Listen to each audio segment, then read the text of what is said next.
ना खुदा तुझे कब्र में रुलाए।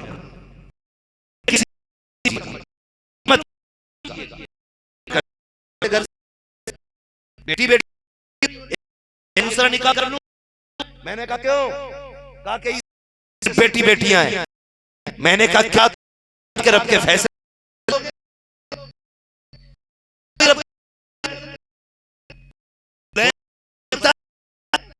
बंदा क्या था माना बेटा दे दे।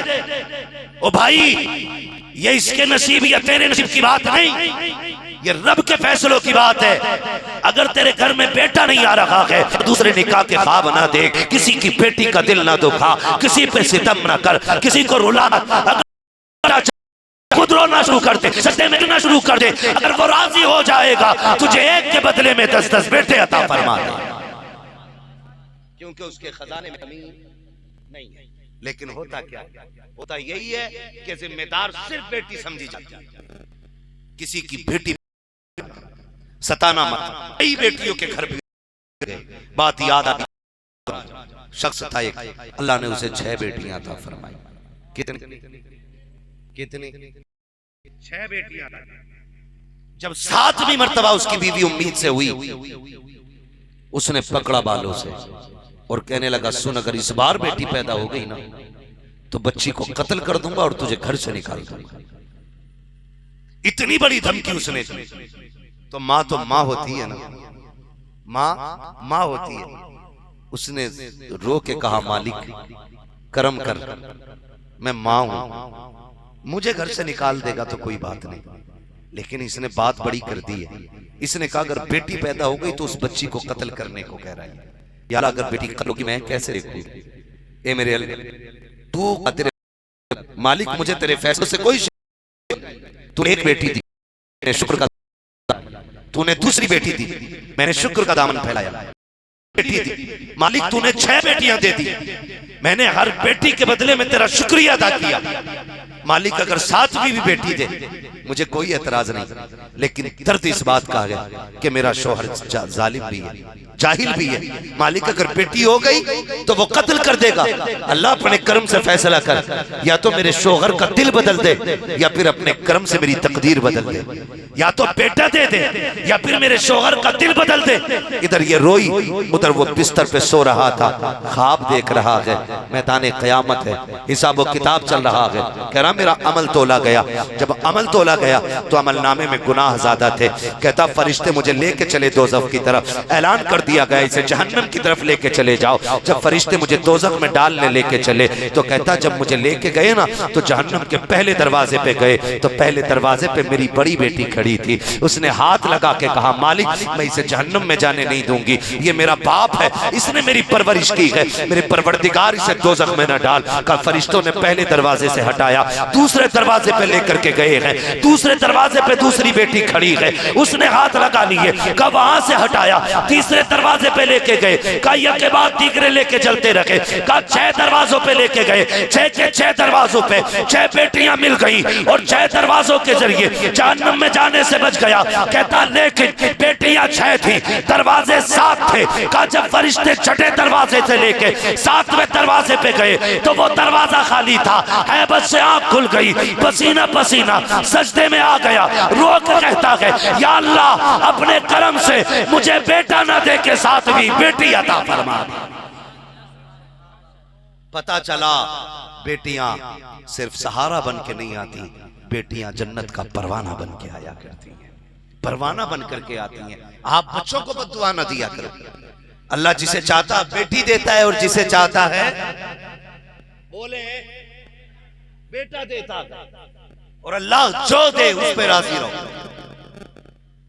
उसके फैसलों में राजी रहो, वरना ये कोई राजी रहना नहीं है जा करके लोगों से कहना बेटा दे दो बेटा दे दो, ये कोई फैसला नहीं है।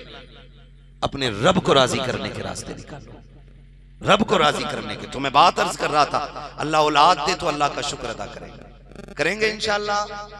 और कभी भी माँ बाप अपनी औलाद को बद्दुआ ना दे।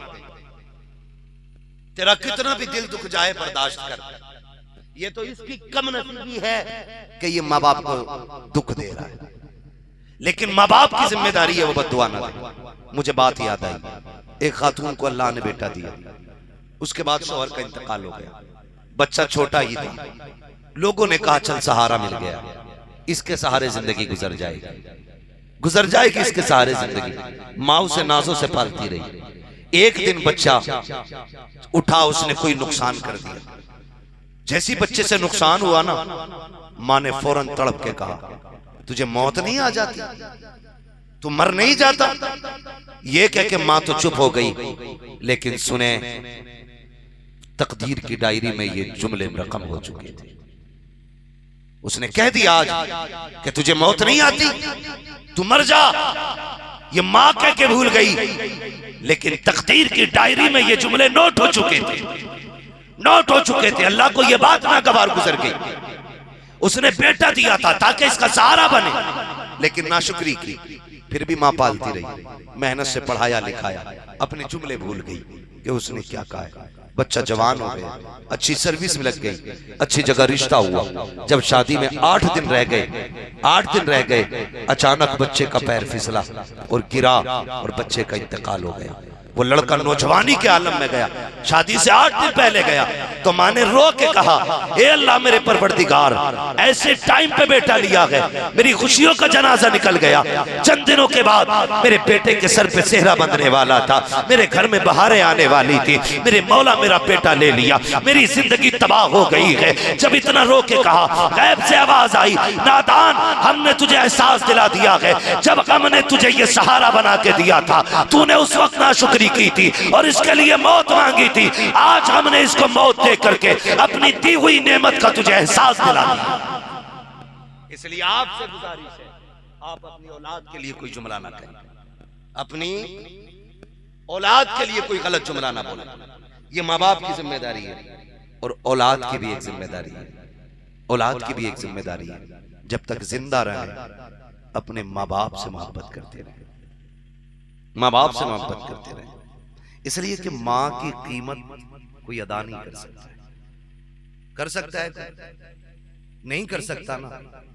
बाप के माथे के पसीने का कोई हक अदा नहीं कर सकता। माँ के दूध के कतरे का कोई हक अदा नहीं कर सकता। माँ तो माँ होती है। खुदा की कसम, अगर बस चले तो जिंदगी दे के अपनी औलाद को बचा ले, जान देकर भी औलाद को बचा लेती है माँ, जान देकर भी औलाद को बचा लेती है। आज औलाद की जिम्मेदारी है वक्त दे के माँ बाप को बचाया जाए, वक्त दे के माँ बाप को बचाया जाए। मेरी तो दुआ है अल्लाह रब्बान भाई की औलाद को इनका फर्माबरदार रखे, बेटी को कनीज़े फातिमा ज़हरा बनाए, बेटे को गुलाम मुस्तफ़ा बनाए। ये दुआ है और यही दुआएं मांगा करो।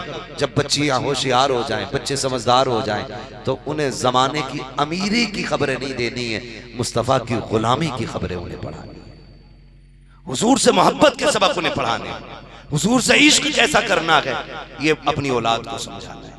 अपने बच्चों को आदी बनाएं कि वो तुमसे कहानियां सुना करें। आज कहानी सुनने का वक्त किसके पास है? ना सुनाने का वक्त है ना सुनने का वक्त है। आज बच्चे रो देते हैं ना तो माँ मोबाइल चला के दे देती है, मोबाइल चला के दे देती है और अपना आप लग जाती है गीबत में। अल्लाह माफ करे, कई औरतें तो ऐसी होती हैं मैयत में भी जनाजे के पास जाके एक दूसरे के कपड़े चेक करती है, तेरा सूट कितने का है, कौन से बाजार से लिया था। उससे फुर्सत मिलती है तो कहते हैं तेरी नंद अब लड़ती तो नहीं है, तूने सास का बोलता बंद किया कि नहीं किया। ये कंडीशन हमारी माँ बहनों की, ये हालत है हमारे घरों की। और मेरी बहन, अपने बच्चों को अपना वक्त दिया करो, बच्चों को वक्त दिया करो। बच्चे रोए, उठा के मोबाइल दे दिया, लो चलाओ, और अपना आप लग गई बातों में। आज बच्चों को हमारी जरूरत है। माँ की गोद बच्चे का हक होता है, माँ की गोद, माँ की गोद बच्चे का हक होता है। अगर बच्चे रोए तो उन्हें सीने से लगाए माँ, ये लाजिम होता है हर माँ के ऊपर, लाजिम है हर माँ के ऊपर। जरा सोचो, आज ये छोटे हैं, इनको हमारी जरूरत है, हम इन्हें वक्त नहीं दे रहे। कल जब हम कमजोर हो जाएंगे हमें इनकी जरूरत होगी। तुम्हें नहीं लगता ये भी तुम्हारे हाथ में मोबाइल लाके दे देंगे? कल जब तुम बूढ़े हो जाओगे और कहोगे अल्लाह बात सुन, तो कहेगा अब्बा परेशान ना करो, ये लो मोबाइल, इस पे मैंने 2 GB वाला रिचार्ज कर दिया है, 1 महीने जम के मोबाइल चलाओ, अगला फोन तब आना चाहिए जब ये MB खत्म हो जाए। यही होना है, लिख लो इस बात को। अगर आज अपने बच्चों को आप वक्त नहीं दोगे तो कल आपके बच्चे आपको वक्त नहीं देंगे। मैं बहनों से मैं गुजारिश करूंगा, अगर बच्चे रोया करें इन्हें मोबाइल दे के वक्त जाए न किया करो। अगर बच्चे रोया करें इन्हें मोबाइल दे करके इनका वक्त ना काटा करो। अगर बच्चे रोया करें तो करना यह है, जो गोद इनका हक है इनको सीने से लगाया करो और इन्हें गाने सुना के ना छुपाओ, बल्कि वो लोरियां दो जो मुस्तफा के गुलामों ने दी थी, ताकि आने वाली नस्लें डांसर पैदा ना हो, गुलाम मुस्तफा बनकर पैदा हो। क्या सिखाना है उन्हें, सीने से लगाओ और ये लोरी दो कि मैं सो जाऊं या मुस्तफा कहते कहते कुले आँख सल्ले अला कहते। ये लोरियां बच्चों को दिया। आज तो डिस्को लगा के अम्मा ने दी, और जब वो होश संभालते ही डांस कर जा तो हाफिज जी क्या पढ़ा रहे हो, मेरा लोंडा नाच रहा। तो ये हाफिज जी ने नहीं, मेरी बहन ये तूने पढ़ाया, इसे तुमने पढ़ाया। इसलिए बच्चों की सही परवरिश करें। तालीम सबसे ज्यादा जरूरी है। माँ बाप अपने बच्चों को पढ़ाएं जरूर। अगर आप पढ़ाएंगे नहीं तो आप कितने भी पैसे वाले हैं, आपके बच्चे चोर बनेंगे, डाकू बनेंगे, डकैत बनेंगे, धोखेबाज बनेंगे, लुटेरे बनेंगे, एक अच्छे इंसान नहीं बन सकते। ये भी बात सोची सर। मारेरा शरीफ वाले एक आवाज देते हैं, आधी रोटी खाएंगे बच्चों को पढ़ाएंगे। इस बात का मतलब समझते हैं? इस बात का मतलब यह है कि अगर आधी भूख खा के भी सोना पड़ा तो हम भूख बर्दाश्त करेंगे, लेकिन